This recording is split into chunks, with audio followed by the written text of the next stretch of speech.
I'm Margaret Brennan, and welcome to Facing Forward. This week, billionaire Ray Dalio, one of the most successful investors of all time, says the world order is undergoing a massive reboot. He believes America's open economy and markets, the things that have made the U.S. powerful, are now part of its undoing. Dalio argues capitalism itself needs to be reformed. When you have a bad economic situation and bad financial markets, and it hurts everyone, then naturally the capitalists are held to blame. Like many billionaires, he thinks he has the formula and financing to fix it. Ahead, his thoughts on how to turn around an America that is deeply divided and in so much debt.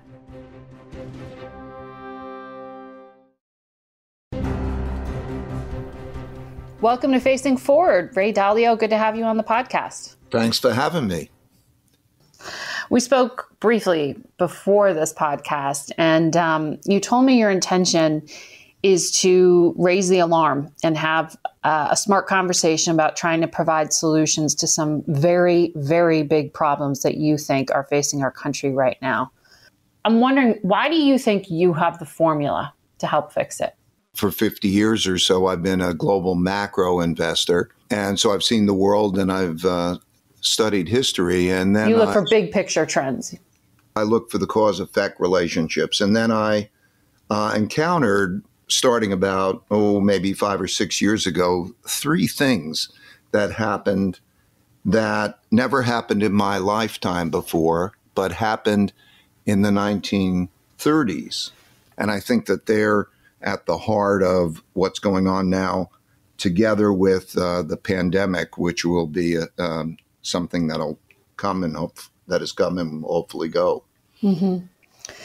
Well, we have all these kind of forces of change squeezing us right now. But if I look at the headlines right now, America's top economists are saying there's a rosy outlook essentially for the year ahead because there is a prediction we could be back to near pre-pandemic job rates by the end of the year. They're predicting we're headed back towards growth. Why do you have a darker view? Well, that's one of the 3 factors. Of course, we're going to have a rebound. So if you look 1 year ahead, it's very likely that because of all of the stimulation, which took the form of debt creation and money printing, and at the same time, it's likely that the COVID effects will recede. And so there's going to be pent-up demand. However, that doesn't deal with the issue of the amount of debt that was created and money that was created. And that has been particularly the Federal Reserve. And when you print money, it has consequences. And that's what you're talking about, all these extraordinary measures that have been taken during the pandemic in particular, all the sort of loosening up money to try to keep the system functioning in the midst of this crisis, that at the end of the day, someone's got to pay the bills. That's right. So when you say things like the 1930s and 1940s, people's minds go to really horrible, dark moments in world history. What do you mean when you say 30s and 40s? Well, as I say, there were 3 things. There's a credit cycle. These cycles basically go on for about 3 generations or about a lifetime. 1945, we started a new world order, which was a new system and included a monetary system with the U.S. dollar at the heart of that. And over that period of time, creating debt and money, creating debt is a stimulant. But it's a stimulant over the short run, but it's a depressant over the long run, because when paying back has to come, it means that it's a depressant. And when that is too depressing, it causes more printing of money. So that's the first element. You're thinking Germany and rise of Hitler. I don't think Germany's Weimar Republic, because I don't think it goes to that degree.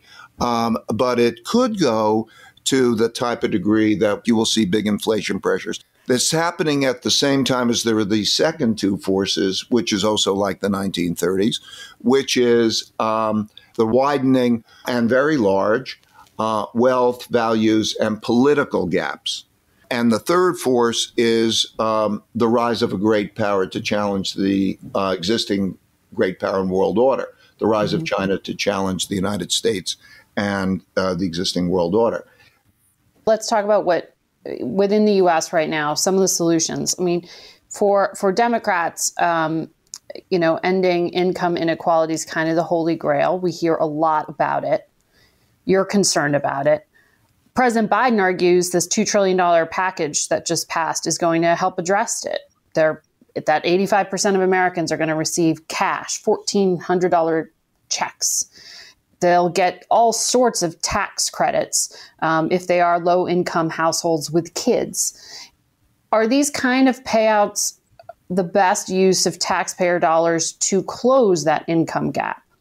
There is this income gap and the loss of the American dream, and we see it. I see the need for those kinds of things.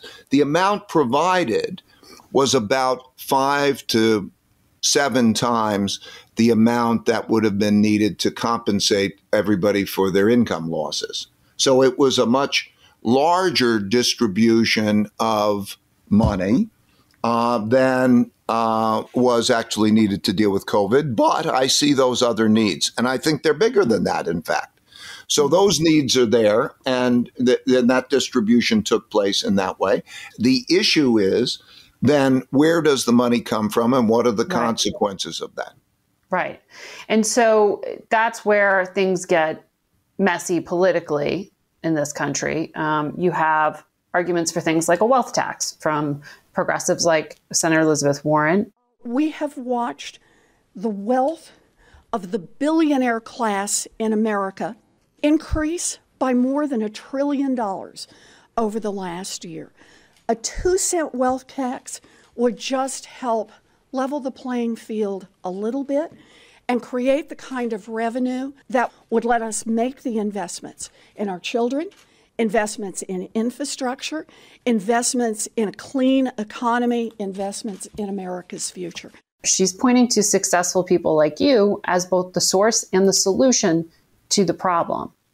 What do you think about that? Do you think that that is the best path towards leveling the playing field? I think there's a mixed picture. First, I think it's terrible to demonize anybody, whether they're rich or poor or anything. The country, by and large, created this environment of equal opportunity, and people who come along and come up with ideas and make that inevitably earn a lot of money and become rich. And at the same time, I do agree that the excesses of that gap need to be addressed in an important way. So let's not demonize everybody. I think the most important issue is to be bipartisan, to bring both sides together in a smart way. And I almost don't care what is done, just as long as the large population, the most people are benefiting from an economy that works well to produce sound finances and sound economic growth. I think that, however, that there is also a risk that if there's some actions taken, that it causes capital flight and it causes issues at a difficult time. The Treasury Secretary said on the mechanical level, the Biden administration's version of this wealth tax means a combination of a higher tax on corporations, on individuals, on capital gains, on dividend payments. The president says, if you make $400,000 or below, you're free and clear. If you're above that, expect your taxes to go up. So are all of these things, no. How do you grade their version of the solution? I think the taxes need to go up, and I think we need to divide it well. And I do think there's going to need to be, you're only going to at most cover half of the deficit, if you're lucky, with taxes. And that'll be a lot of taxes. And I think that that's necessary. The other half is probably going to have to be printed, but you have to be productive. So a lot of these moves in terms of that cannot be just wealth redistributed, but there are so many ways that we can use that money to be productive, such as in education. There's no better investment than in education. So I want to ask you about rising China, because you've highlighted that as one of these pressures on the U.S. right now. When do you think China is going to overtake the U.S. and become the most powerful economy in the world? Well, there are different types of power. There's economic power, share of the world GDP. There's education power. There is military power. There's capital power, and so on and so forth. Roughly speaking, if you take all of those, China has been accelerating its power, and the United States has been losing relative to China, so that the absolute levels between them is very narrow. So let's say if you look at GDP, the size of their economies, for example, you start to measure, should I measure it in purchasing power parity? And anyway, they're close. They're very close. If you look at the share of world trade, who's exporting the most in world trade? China is bigger. If you look at some things, it's smaller, but it is growing at a faster pace, and it's very impressive. So that means what? That the rising force of China will overtake the United States. Well, when? It's not like a precise level. It goes, $1 over and all of a sudden they're over. It means that there's a competition, or like they call wars. There is a trade war. There is a technology war. There is a capital war. There is a geopolitical war, in other words, particularly in that region, the area around China. And there could be a military war or a cyber war. The United States and China will be having their first meetings Thursday and Friday under the Biden administration. And by all accounts, this is going to be tense. When people talk about the power of China in the global marketplace, it kind of became tangible for folks during the pandemic in terms of just what Chinese manufacturing meant for PPE. But you're looking beyond that. It's not just China being the world's Walmart and production space. China has heft that I think the average person doesn't necessarily have a concept of. Yeah, like I said, in all those areas. So if you take technology, we're excited about artificial intelligence, technology, quantum computing, all of these things in healthcare. Well, outer space, all of those things, China is up here and improving at a faster rate. And you could look at that and say, that's certainly a threat. However, historically, China has internationally followed a Confucian tribute system, which means that they're not trying to conquer other places and so on, but they're trying to be all that they can be. Right. I think the issues are really largely a domestic issue. Like there is only one way to deal with that, and that is to be as strong as we can be. So improve our education system, improve the circumstances, earn more than you spend, improve the balance sheets, do it the classic, healthy way, do it together. Well, those are the things. Our risks internationally are a function largely of how we manage ourselves. So President Biden talks about a foreign policy for the middle class. What do you think that actually means? I think that the words are not specific. I think the Biden administration is dealing partially on trade. One presumes that has to do with trade. But if I go down the particulars, trade will take its course, and I think it's probably a good slogan, but I don't know what it actually means. There are a couple of contentious issues, the most contentious issues. And it really has to do with containment of China. And that has to do with its globalization, its region, and it has to do with human rights. Taiwan. The one thing everybody agrees to on paper, but they actually don't necessarily agree on, in fact, is there's one China and Taiwan's part of China. And then we're dealing with technology. I mean, technology at the end of the day is the most important factor for economics and military. And then as regards, human rights issue, the Uyghurs and what that means, for example, there's a big irreconcilable difference because China, the United States, believes that it should affect that.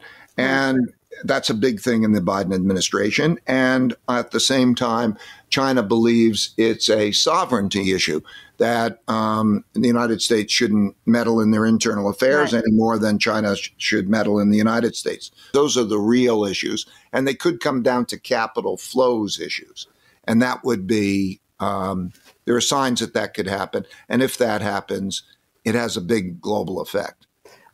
Just to clarify, when you talk about technology, are you talking and thinking about all the cyber hacking that is being attributed to China right now? That's certainly part of the picture.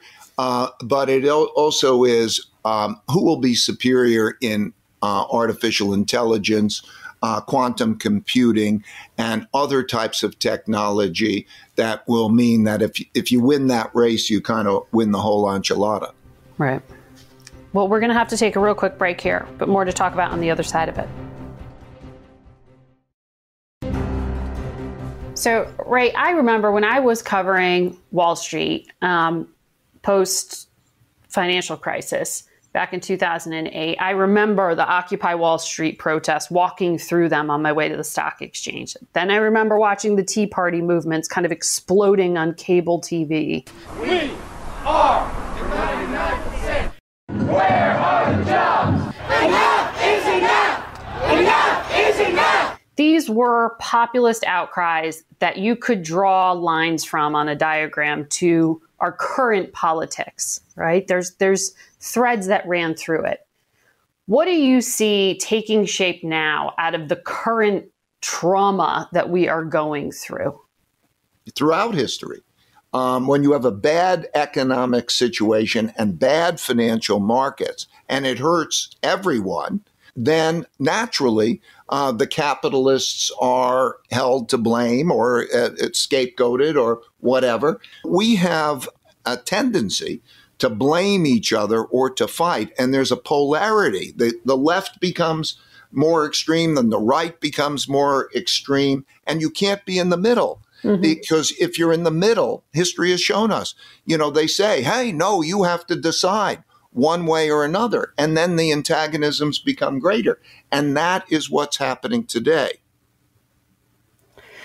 Yeah, we talk about it in terms of partisanship, but that just polarity you're talking about it's everywhere. I mean, when you talk about solutions to some of this, though, in terms of the economic divide, President Biden, progressives like Senator Sanders have said the solution is rebuilding unions, for example. The backbone of this country are hardworking folks, middle-class folks, people who built the country. And I might add, I think unions built the middle class. And it's about creating opportunity and giving people a fair shot. That's really all and everything it's about. Well, I sort of agree with him that it's about equal opportunity and giving people a fair shot. So no doubt about that. But the two things that we have to worry about the most is this. Everybody's got their way that they want to fight for something. If the cause you're behind is more important than the system that resolves disagreements, the system is in jeopardy. But when the president says something like that, unions, that is received as hyper-partisan. That is received as, kind of stopping efforts at bipartisanship right now. Just even this $2 trillion package that was pushed through, it's polling in a really popular way among the average person. But on Capitol Hill, it went through on a party line vote, and it's getting criticism from Republicans. I mean, what we're seeing in terms of solutions right now are not bipartisan. No kidding. You think it's getting even more dangerous, that what's happening right now in terms of people trying to make it better, that they're making it worse? Yes, there are two irreconcilable perspectives, and they're becoming not only increasingly alienated, they're becoming increasingly violent. If you take, let's say, President Biden, he doesn't have support from moderate Republicans, and it's not clear what amount of support he has from more to the left Democrats. If he doesn't pass a wealth tax, or he doesn't pass this or that, he's going to have problems within his own party. I mean, like, what do you do about this? I don't know. Like, maybe a third party is required. But something has got to draw the increasingly antagonistic sides together to do smart things, right? In theory, but third parties are not viewed as viable. And even within both main parties right now, Democrats and Republicans, there's major divide. And yet they keep functioning under the same umbrella because this is just how our institutions have known how to function in the past. There really isn't a viable third option. Well, that's what I'm saying. There isn't a viable third option. I think, like you say, you can break it up into three parts, right? You can break it up to the extreme right, the moderate Republicans, the moderate Democrats, and then the more extreme left. And a Republican or a Democrat that's more moderate does not have a party or a place to be. And it wouldn't take many, as I'm saying, many senators or many congressmen. There probably are no easy solutions, but I think we have to start to think about think about this problem. Because if you read history, and you look at the nature of this beast, this is dangerous, right? It is. I mean, January felt very dangerous after the siege of the Capitol. It was violent. All of what you're talking about really kind of came to a head. But at that time, you predicted America was on the brink of a terrible civil war. Do you still believe that? There has to be revolutionary change. It's unsustainable. There are issues that have to be resolved. How do you spend the money? How do you pay for the money? How do you educate people? There are big issues, and they have to be resolved. And they could either be resolved peacefully, or history has shown sometimes they produce conflict. That's called civil wars. Different types of revolution. Maybe a peaceful revolution, such as that which occurred in the 1930s. Maybe that. But in the 1930s, many countries did not have peaceful revolutions. In any case, what I'm trying to do, I have a principle, which is if you worry, you don't have to worry. And if you don't worry, you need to worry. And that's because if you worry about this direction that we seem to be heading in, then you will do the things that prevent that from happening. And if you don't worry and you watch it continue on and it worsens, that's worrisome. Mm-hmm. Ray Dalio, it's been great to talk to you. Thank you, Margaret. It's been great to talk with you, too. We're going to take a quick break.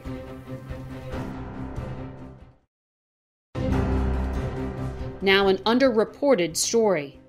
It's called the shadow pandemic by the UN.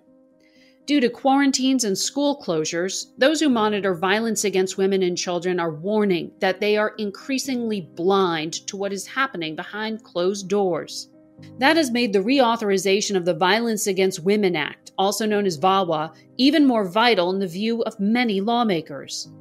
Here's House Speaker Nancy Pelosi. For nearly 3 decades, the Violence Against Women Act has been a transformative force for safety and security of American women. Since its passage, domestic violence rates have declined by nearly 2/3 in America, but we cannot be complacent. The law, which mandates funding of aid and services to victims and funding to prosecute crimes, hasn't been reauthorized in 2 years. This week, the House passed a new version. On this vote, the yeas are 244.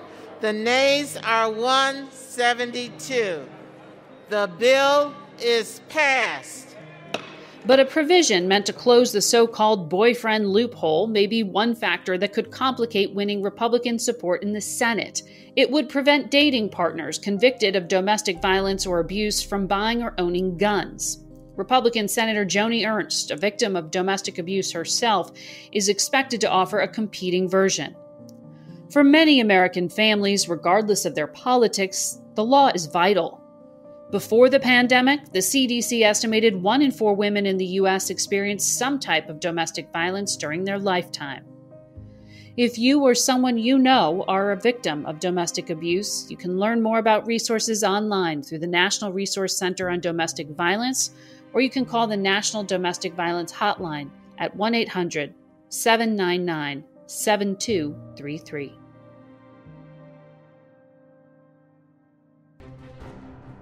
Thank you for listening to Facing Forward. New episodes are available every Friday. Join us each week as we make sense of our changing world together.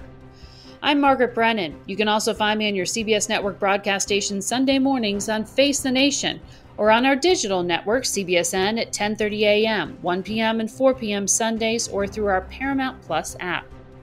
Facing Forward is produced by Face the Nation's Ann Shue, Richard Escobedo, and Kelsey Miklas. Be sure to subscribe to our podcast on your favorite platforms and leave us a review on Apple Podcasts.